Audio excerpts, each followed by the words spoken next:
can remember just physically not being able to like talk. I was just so emotional, being like, everywhere I look in my life is like, it's honest. I can't, rugby, no, relationship, no, money, no, business, no. And I just remember being like, the motivation had gone. I needed to wipe the slate clean. And I came up with this crazy idea that I was going to get this truck and I was going to have basically a big break. Like the idea was probably not to even drive to Australia at one point. I think it was drive to like Mongolia and just sort of switch my phone off and just reset and just find out actually what I would do with life. Feeling so miserable at one point, halfway through the build, where something had gone wrong or I'd broken like the last board that I needed to finish, and like work was kicking off and financially it was struggling and someone was chasing. And I can remember just literally just stopping, put my tools down, and I can remember just bawling and be like, do you know what? F this truck, I've had enough now. And I remember so close to just, and I told me on retrospect, I was so close to just locking the door, knocking up the truck, getting in my van and just driving up north and just going like home. Hello everybody and welcome to another episode of the podcast. And on this episode of the MYH Podcast, I sit down and speak to my friend and ex-colleague, Bobby Bolton. Now I've known Bobby for nearly 10 years now. We worked together on a humongous project down in Staffordshire a few years ago. Bobby went off and worked for himself somewhere for a little bit, and now he's come back and he's doing a huge adventure. He's driving from England all the way to Australia in his big truck that he's got. So we talk about the journey that he's been on through his career and over the past few months in particular, where his life quite literally has been turned upside down, and he's turned it around and he's now working his way back to where he needs to be. He's given himself that time to recover, the reset, whatever you want to call it. But I really, really enjoyed spending the day with Bobby. Bobby was the first person that we did the new format of the podcast with, where we go out and walk and a talk and everything like that. And we went for a pint of beer as well along the way. So I hope you enjoy the episode. Let me know what you think in the comments below. And if you know anybody that wants to come on the podcast, let us know. As long as you're connected to the construction industry and you want to come on and talk about your journey, then you are more than welcome. Other than that, I hope you all enjoy it, and I'll speak to you all very soon. And welcome to another episode of the MYH Podcast. Yes, it's still echoing here, and no, I haven't sorted out the acoustic stuff, but I have got a desk on its way, a proper table coming, but we're not quite there yet, and we're on creaky chairs. But do you know what? It's all part of it. It's all part of the journey that we're on. Spider's webs on this. The spider. Well, that's the meal that's the meal you get when you come and do the podcast with us. But I'm here today with Bobby Bolton. I have actually met Bobby nearly 10 years ago. We worked on a project together down in Staffordshire, and we've been chatting ever since. And Bobby's gone off and done his own adventure, but he's now here with me today to chat about what he's up to now and where he is with his journey and what he's about to embark in. So, Bobby, welcome to the podcast. Thanks so much. Great to be here. Yeah, good to catch up after all these years. I know, yeah. We were talking because we've just been out on a walk. I'm trying to change the way we do the podcast and get people to come down and try and make like a full day of it and go out for a walk, because it's where I live is right on the edge of the Peak District, so I'm trying to get people involved and do it that way. So we've just been out and done, I don't know, 3, 4, 5 mile walk, whatever it was. It's great. It's great, like to break the ice, isn't it? You settle in, and then so whoever you got on here, they've already put the guard down a little bit, and you got on well, you broke the ice, and it's great. It's a great part of the world to be in, to be honest. Yeah, it is, yeah. 5 or 10 minutes away, isn't it? So yeah, this is it. You can go out of the drive, turn right, and it's a different world again. Yeah, it really is. Yeah. So, Bobby, you've worked in construction quite a while now, haven't you? And you've had various different levels along. I mean, you can start wherever you want to start, but do you want to just give people a bit of background about yourself? Yeah, I think probably a good place to start is the now, and then almost work back into the journey. Yeah. See what I mean? So, what I'm about to embark upon in literally 2 weeks, and that's pretty daunting to say that, is I've built a truck. So I converted a truck myself, which is like a 4-wheel drive HGV truck, and I converted it to a camper van. And the idea is I'm going to be driving to Australia. So I'll say that again. Driving to Australia, not shipping it. The whole idea is you're going to drive from the UK to Australia, and it's like 30 odd countries. It's going to take me like, I don't know, about a year or two to do. But if you if you sort of work backwards, only like a year or so ago, I had like 40 people working for me. I had a business that was turning over a few $100,000 a month. It was actually technically sort of like 4 or 5 businesses. We were doing well. We were doing like really, really well. I was in a long-term 11-year relationship. It was all looking cushy. Skip backwards from there. It was where we met was at Lend-Lease, so it was a big like tier 1 contractor. I was a site manager that went to project manager to da-da-da-da. Again, really well paid, really good, comfortable job. Before that, went to Loughborough University. And then before that, grew up in the Northwest, working with my dad he was a truck driver, pretty hands-on. So even though I came into like a managerial role, I'm still pretty hands-on and handsy. So there's obviously there's a lot gone on in my life between growing up to university, which was pretty plush, pretty easy, pretty cushy. Then I got a nice graduate job with Lend-Lease, and then it was the first, like, I guess, the junction in my life was when I started earning a good amount of money with Lend-Lease. I was in a project manager's role, but it was working from home, and I was working like remotely as well. It was fantastic. I got a car. It was like the perfect job, but I just felt unfulfilled at the time. I was I was only like 25, but I've been doing it, I don't know, 2, 3, 4 years, something like that. And I decided to give it in and go chase the dream, chase the I want to run my own business type thing. And when being self-employed, and when I took that big jump, I'd never built an extension. I technically didn't have the skills or experience to do that, but I just went for it, and I knew that despite earning all the money, it didn't matter at all because I wasn't fulfilled. I wasn't chasing my dream. So yeah, a bit of a bold move. We just bought a flat together, me and my partner, and then we went for it, set up a little business and started grafting on the tools, which was, it's pretty good. It was exciting. It was really, really motivating. I felt like a complete change in me from going from turning up to work to, fine, taking a paycheck home, which was all right, to then like, it was like almost like heroin to me. I'm not a druggie, but I can just imagine what it's like is, you suddenly got that contract and you're right, I've got to smash this out, you're on price, so you're going for it, you're nailing it and whatever.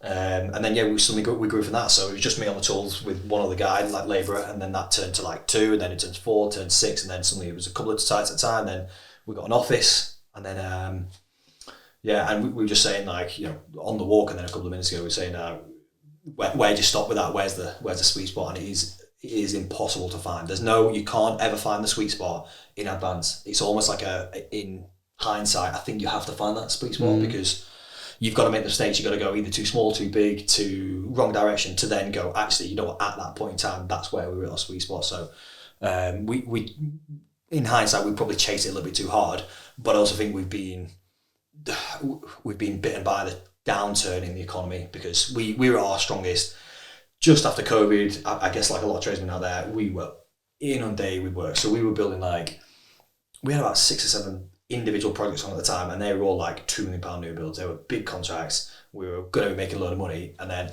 so we suddenly took a lot of staff on, at which point the material prices went through the roof. So we started getting nailed on that side. We just then bought a development.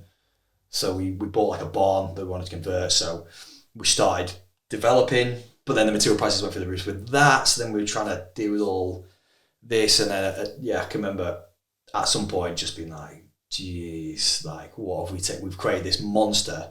And because we're not doing a shop fit out, it's not like a 2-week contract. It's a years long contract. And I can just remember sweating one night being like, God, there's no change in this. We're on a trajectory now. This is a train that's in motion, and you just got to wrestle it because the material prices are going through the roof. We couldn't go back to the clients, and I guess that's the start of if I was to say the downturn in the downturn of the struggling period of my life. That's probably where it started, is when we took on this work, went mad, material prices started going through the roof, and then suddenly we were like, wow, this is starting to get a bit crazy. And that's the start of it. I guess that's where it still started. And then I broke up with my 11-year partner. We'd been together 11 years, broke up. At which point then I did start to doubt everything. So you then go through the whole why am I where I am? So I'm a northerner, but I was down in the southeast. So then you start doubting all that kind of thing. Then suddenly the motivation for the business goes a little bit south, and it was a tough time. And then to keep compounding that was then the market started crashing. So this big development, we put all our eggs in one basket on. We were looking at this thinking, we're going to make a load of money for this. And then suddenly that started looking less and less likely. And then I moved out of the house because I felt it was the right thing to do to move away, to get out of what was a bit of a toxic environment, I felt. But didn't have anything to go, wasn't earning enough money at the time because I was putting all my cash into the construction business. So bought a caravan and then was living on a farm for what ended up being 18 months. No running water, no electricity, like nothing. I then didn't place rugby. So this is, I know we've been for a walk, but I held some bits back because I didn't want to. But yes, so at one point, really only 6 months ago, I didn't have any money because it was all going in the construction business, keep everything afloat. I didn't have a relationship because that had broken down. I was living in a caravan that had no running water and heating, and I came home every evening and I could see my breath in the middle of winter because it was tragic. I then wasn't in a good headspace enough to play rugby, so my rugby, which would be my bread and butter for 10 years, I was no longer playing. And I actually remember going to I tried to work as much as I could to just keep myself a bit distracted. I can remember going to one of our sites on Saturday, and I was just such in a bad headspace that I just couldn't do anything. And I can remember having a phone call with my mum, actually, who was absolute godsend for all this. I can remember just physically not being able to talk. I was just so emotional, being everywhere I look in my life is it's honest. I can't, rugby, no, relationship, no, money, no, business, no. And I just remember being I don't get out of this. You know what I mean? So that's, But, we were saying before, we were on the pint and the dogs were getting attacked. The faith that I had in at that point in time was, this shall pass, and that's the only thing that kept me going. Is I don't know if it's tomorrow, I don't know if it's in a year's time, but I know this will pass, and that's what sort of kept me trudging through that. When I was coming home and I was having to take my water wheelbarrow around to one of the commercial units around the corner when they'd left, so I could then steal a bit of water to then come back and fill me, so I could have some food or whatever. And I knew at that point this too shall pass, and it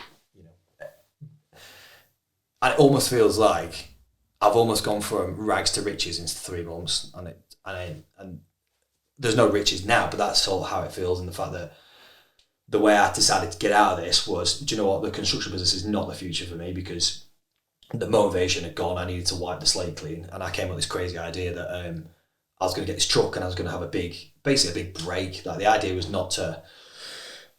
was probably not to even drive to Australia at one point. I think it was drive to Mongolia and just sort of switch my phone off and just reset and just find out actually what I would do with life. And that sort of got to, and where was I going with that? I don't know. There's so many. It's all downloaded. You start one thing and you're like, I was actually going to turn around to you and say to you, do you feel like this trip is your reset and your time for you to give yourself that rest to get ready to go again and come back however long it takes, and to you may go back into construction or you may go down a different path, but you're just giving time back to you? That's exactly what it is. The whole premise of this is to wipe the slate clean. So because I was still living near my ex, she still wanted to see the dog. That was difficult to sort of manage because of the way the situation ended. It was not quite nice. The business I decided was probably not the future for me. Where I was not the future. So at one point I sort of doubted everything in my life. I thought, you know what, I need to wipe the slate clean here. And the way in which I tried to facilitate that was this trip. The idea was I'd sell everything up, jump in this truck, and then clear off for 6 months, a year, however long it's going to be, to then work out what my purpose is, to then come back and start again in France, in Italy, in up north, in wherever it is. That's the whole idea of this. But I guess just from my personal understanding of who I am and whatever, it had to be epic to be a real trigger. I couldn't just go back to Lend-Lease, or I couldn't just go and start my own little landscape. It had to be off the scale to drag myself out of where I was, which was a dark, bleak, horrible place at one point. It just had to be that, because then there was incentive, that was a drive, and because I'd lost my purpose, that was the hope, and that was my purpose. And that point was to get that truck, to get that converted, and then to get this truck done. And when I say rags to riches, I started my, let's say, social media account literally 3 months ago, and I've gone from 0 to 170,000 Instagram and 60,000. So I've gone to over 200,000 followers in literally 12 weeks. It's gone absolute bananas, which is humbling and not what I expected, because again, this was meant to be a break for me, where I was almost getting away from all the pressure off the radar. Suddenly it's gone blue. But in doing so, it's opened up so many doors that I can never have imagined or even steered myself towards opening 6 months ago. And even halfway through the build, I actually remember, and I tell this story to Mum, I can remember feeling so miserable at one point, halfway through the build, where something had gone wrong or broke like the last board that I needed to finish, and like work was kicking off and financially it was struggling and someone was chasing. And I can remember just literally just stopping, put my tools down, and I can remember just bawling and be like, do you know what? F this truck, I've had enough now. And I remember so close to just, and I told my mum retrospectively, I was so close to just locking the door on the truck, getting in my van and just driving up north and just going like home or to the family home, something. And I was so close to that. And I'm so glad that I just kind of was like, no, getting the truck done is the reset, is the, just running home to mum is not the answer. Yeah. This reset that you sort of need. So I think you're a lot like me in the sense that I've had those moments in my life where I'm like, forget this, I've had enough. I just want to throw in the towel. But I know 6 weeks down the line, 6 months, however much, I will regret that so much. And I think it's built in us to so even at your lowest ebb, you still had the resilience to push through, and you still had the clear mindset to think, no, I've got to get this done because this is for me. This is what I need to do for me. I think the biggest thing that I think everybody needs in their life, it's from my understanding of my journey sort of thing, is everybody needs hope. So you need hope for whatever that is. Hope that what you're doing, your podcast kicks off, the charity work kicks off, the hope gives you the drive and the motivation. Same thing for the truck for me. The truck was the hope and was a salvation of me getting myself out of that like just miserable situation that I was in. And so much so that the hope was the drive and the motivation behind it, because the caravan that I was living in, I needed to sell that to fund the last bits on the truck. So 6 weeks to the end of the truck build, I put the caravan for market, and I was like, right, it's going to take me probably 4 weeks maybe to sell this caravan, perhaps. At which point, a couple of weeks, the truck will be done. I'll move in and just deal with it, last while I'm wiring, whatever. It sold like the next day. Oh, really? Which was crazy. So I then cleared a tool bench in my workshop, which was just a container, and I slept on there for 6 weeks just on a tool bench with a little inflatable thingy. But you know what? Because I had the hope and the motivation that this truck was going to change my life, didn't care one bit. You know what I mean? So it's incredible how much hope can give you. Because if I broke up with the ex and that was my situation, I could have gone live in that tool bench, I would have been I would never have done it. But because I had the hope, that was the drive, and that allowed me to keep going and push through it. So.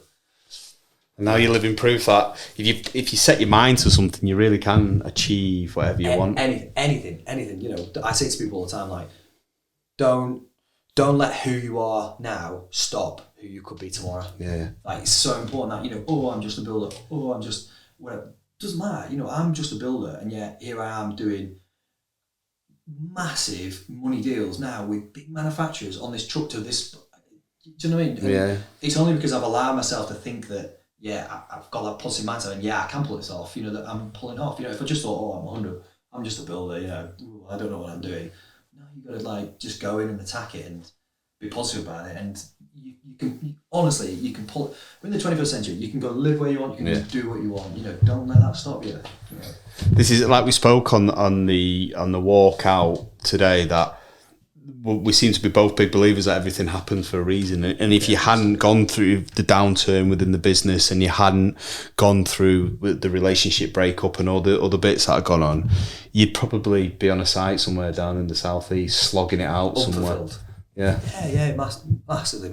Everything happens for a reason, and I think you need to go through those hard times to understand the good times. Because then it makes the good times so much more fulfilling. Because I was saying this to someone this week. I was like, I've never seen such miserable people as those ultra wealthy people that step off their luxury yachts in the middle of Saint-Tropez and walk around with a face like a slapped arse, looking down at everyone walking into a nice club to go and spend 10 grand on a load of drinks, and then they look miserable because their life is so good that they don't know what bad is, and yet, for me and you, the people watching and whoever else, the bad makes the better. You know what I mean? Like I said to my mum after this, because financially I'm still not where I want to be, and I've not got out of the position where.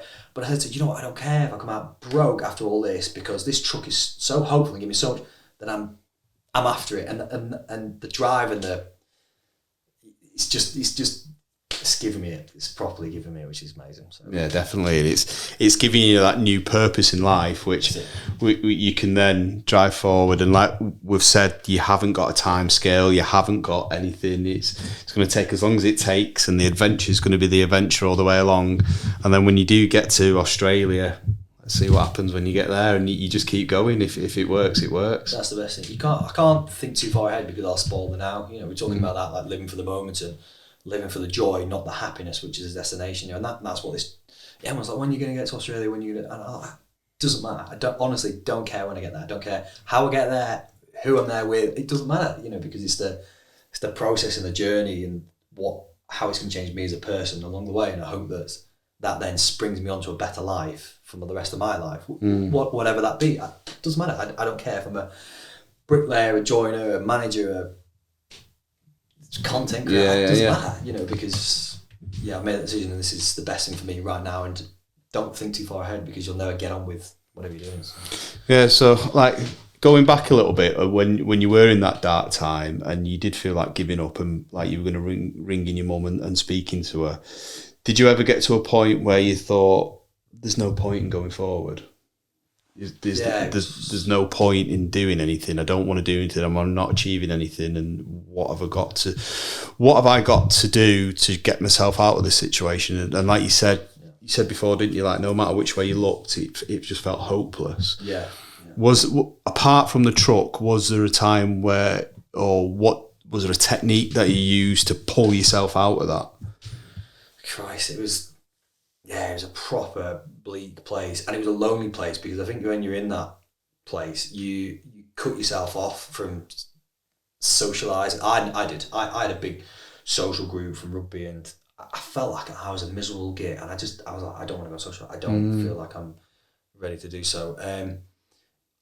The only thing that I had faith in is what I'll go back to before, which was I knew this time would pass. I knew it. There was something deep down, and I knew no matter what it is, something is going to change. Whatever that is, doesn't matter. It's something will give. You know, I'll either be rock bottom and we will go bust as a business completely, or and I'll hit proper rock bottom and I'll have to reset, or I'll have to get a proper job, or someone will take the caravan off me, or something will happen that will trigger a change. And I knew at some point that would come, whether the next day or a year down the line. I knew, and that's the hope and the faith that gave me to to keep going. And something did, and sometimes you can't plan for that. You know, I can't plan for when I was stood with my sister having a pint and the Land Rover drove past that said something like a family expedition on. We're driving to Mongolia, something like that, and I went, "That's it. That's it." I went, I was like, "I'm driving to Australia. I'm driving to Mongolia in an old Land Rover like that." And she went, "Oh yeah." I was like, "Do you know what? That's what I need. That's what I need. I need a reset. I need some of that adventure. I need to just get out from where I am." You know, so you can't prepare for those moments. You can't. How are you going to get out? How are you going to make yourself feel better? How are you going to, if you're in a dark place and everything looks like it's caving in, you just got to know at some point it will change. Like point blank, whatever situation you're going in, regardless of what you are, whether you're in prison, that time's come to an end. Whether you're really ill, it will pass. If financially you're going to struggle, something will change. Like it will change, whether tomorrow or you just got to hold on to hope that it will change. Yeah, it did for me. So I'm guessing a couple of people will be thinking that are watching this on business terms, sort of things. Yeah. You said like you were doing these really high end, high value new builds and modernising and stuff like that. Did you get to a point where, obviously, like you did say at the beginning, where you don't know when that point was, but if you could wind the business back a bit, would you have stuck at a certain level at doing stuff? Yeah. Do you know what? It was probably the vanity I was chasing, really. I'd worked for a little small contractor a while ago, and they had an office, and they had like a little office staff, and they were running 6 projects at a time, and they've been doing it 30 years. I tried to do that in like 2 years. Yeah. And we sort of got there, but almost fraudulently, really, because we were on a solid ground. And my dad always harped on and said, go for number 2. Don't go for being the best in the area, go for being number 2, because best is going to get get given the best opportunities, but also get treated the worst because they're up in there. You go and just sneak under them and just be number 2. And I never did. I said, no, I'm going for it. And that's the personality I've got is go. He's all in. And I just wish we'd not taken on the overheads, and we just wish that I'd recognised our USP was my drive and enthusiasm.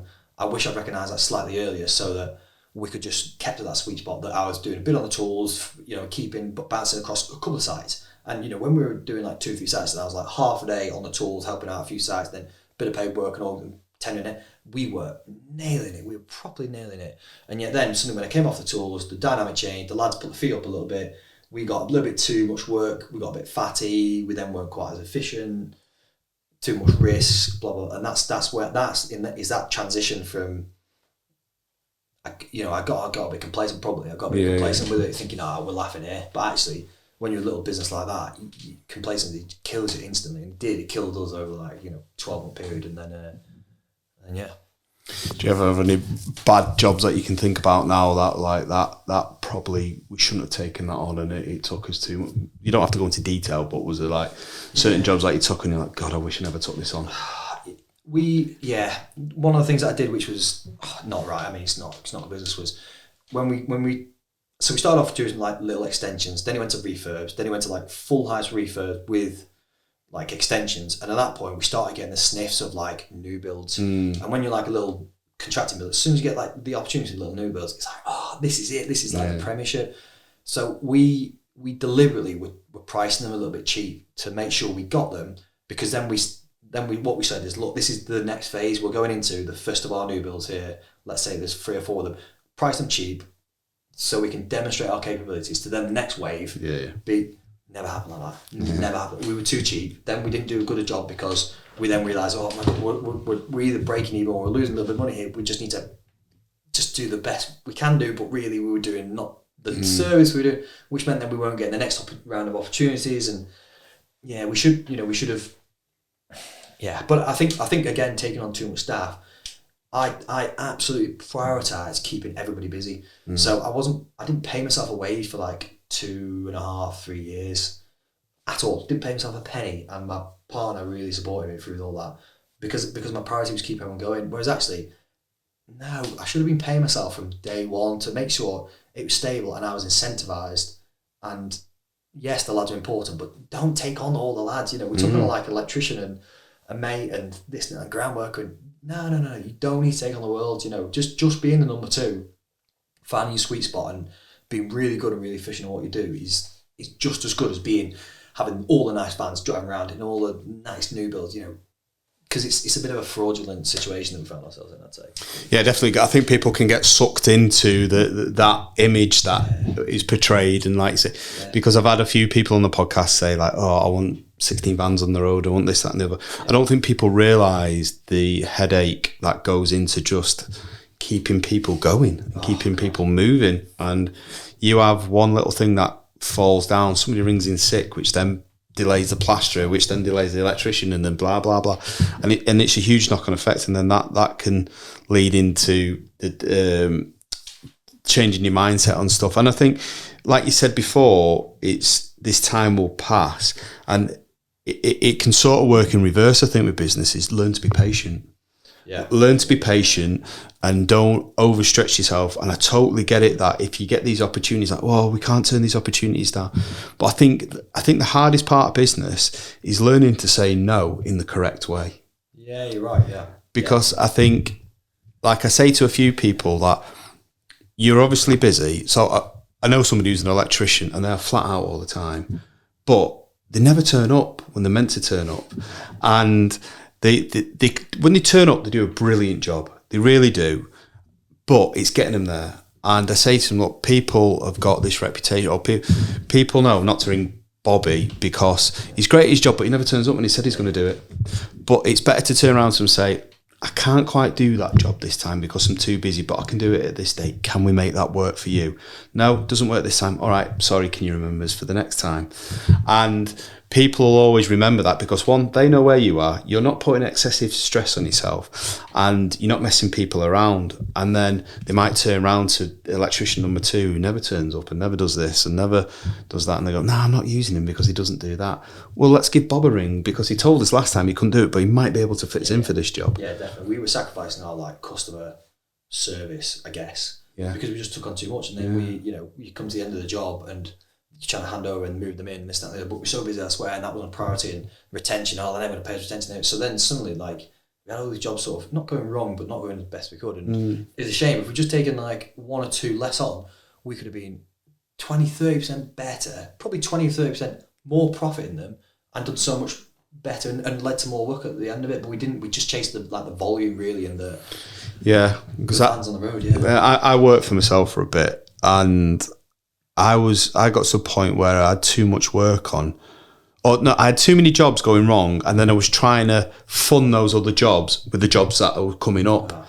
So, which I obviously know it's a brutal mistake to make now, but at the time I thought, well, that's my only option. Yes, you got to do it. I've got to do it, and then that can lead. It's a vicious circle of trying to understand and striking that balance. And I think it's really, really, really important for people to realise that, right, we've got to a point with the business, we're making money, we're profitable.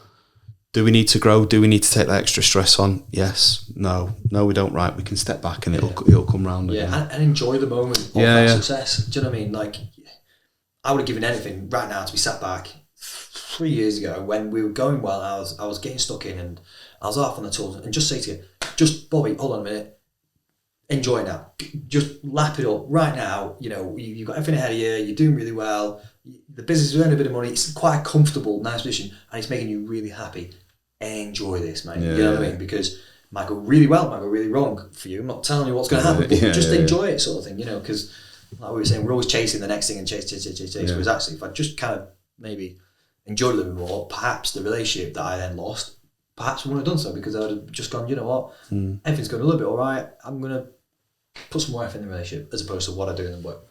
Yeah, definitely, yeah. And I was fortunate that Louise understood, and she took that choice away from me in the relationship, but also it saved our relationship and brought us back. But no, it sounds like you're moving forward in a very positive way, and you're learning from your mistakes, and it's give you that mindset and a different outlook on life now. Yeah, definitely. And you know, going back to what I was saying there, no matter how bleak or bad I felt, I speak to Mum, who's, you know, has been there to just to voice stuff too. You know, I was saying, look, this will pass, but I also said to her, I'm so grateful for this. And she kept like laughing at me, saying, you're an idiot, you're a lunatic. I said, no, I, honestly, Mum, no matter how hard, and this feels terrible, and yes, I want it to end, and it's really bleak, and I've got no money, and you know, but I was like, I'm really grateful for the opportunity, because I'm going to be so much better as the bloke that comes out the other side of this. Again, whenever that time will be, and I know it will be at some point, I'm going to be such a better bloke. I understand about cash flow, I understand about growing a business, I understand about what it takes to get a relationship going, you know,